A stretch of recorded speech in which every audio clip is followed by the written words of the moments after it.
It was a dumb thing to do. Sweat mixes with churning dust, making me itch under my custom-made 1987 AFC Championship Denver Bronco t-shirt. I'm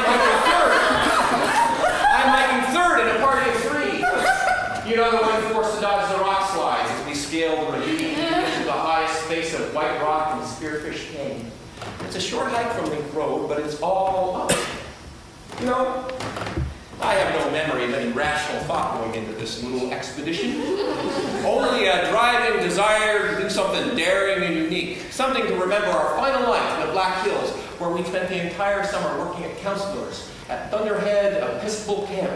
Thunderhead, I love you so, the midnight hikes where we'd all go, shaving cream in the halls, the good food and the volleyball. Ministering, if that's the right word, to an odd collection of preppy, rich white kids from Rapid City and Sioux Falls. And Native American children from the reservation systems across South and Southern North Dakota. Pretending the whole time not to notice the disparity of hope. Our plan is to watch the sun dip over the pines from the top, to share a view of nature usually reserved for chipmunks and hawks. And although the hike is much more extreme than anyone anticipates, not one drop of common sense flashes our flirting egos in warning. Near the top, we rub bellies with sandstone at an 80-degree incline. The thought occurs to me that the process of coming down may pose some problems. Understandably, I share these concerns with my friends. Dan, the stoic leader and indisputable instigator, dismissively clicks his voice. No problem. We'll just have to find an easier way down. He is 3 years older than me and in seminary. I believe him. Finally, under a blanket of our own heavy breathing, we reach the top. We collapse on this nest of brown pine needles. Lee, he's the third member of the group, mumbles, I feel like I'm going to puke. Dan and I share the sentiment, but communicate it only through the strain of our tired faces. Our mutual exhaustion, albeit temporary, lights within us this sense of camaraderie. This is the sort of thing reserved for people who do daring, adventurous things together. For a time,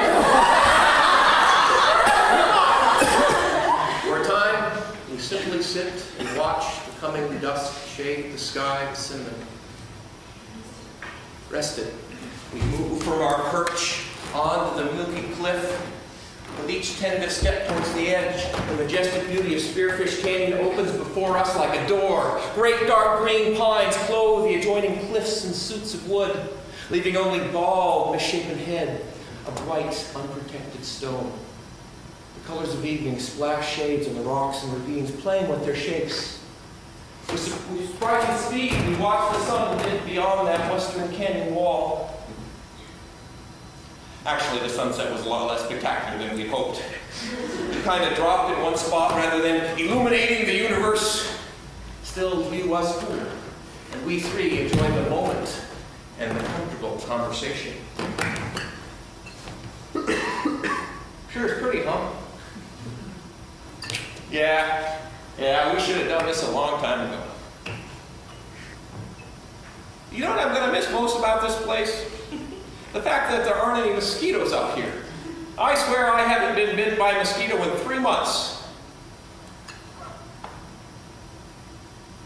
So, what do you think, guys? I mean, I love her and all, but marriage? It turned very dark.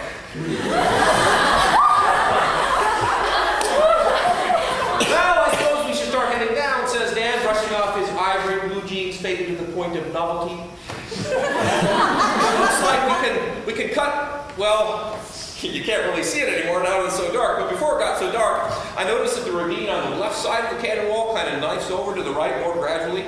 Let's go down that way. Sure is dark, says Lee. Yeah, I agree. We make our way off of the rock and into the trees. If there is a moon this night, it must be blocked by one of the canyon walls. The only noticeable light freckles the sky and tiny pinpoints of white from distant stars. By the time we hit the trees, I literally, listen, I hate to say this because I know it's a cliche, but it's true. I literally could not see see my own hand in front of my face. This poses unsavory problems when hiking in the forest. With each tentative step, narrow fingers and branches poke and stab our blind faces. This is not good, says Lee. No, I agree. Suddenly the ground becomes dangerously steep. Too steep to stand, we instinctively drop to our butts and begin scooting forward like crabs. Dan comes up with the ingenious idea of picking up pebbles from our hips and tossing them over our toes to locate the drop-offs. Suddenly, the walls of the ravine creep in narrowly around us, so narrowly you can touch both sides at once. It's a little bit like that trash compactor scene from Star Wars. The encompassing rocks seem to suffocate rather than protect.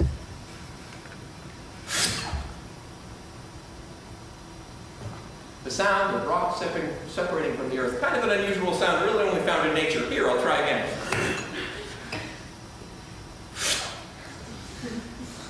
A couple of seconds pass, then a dull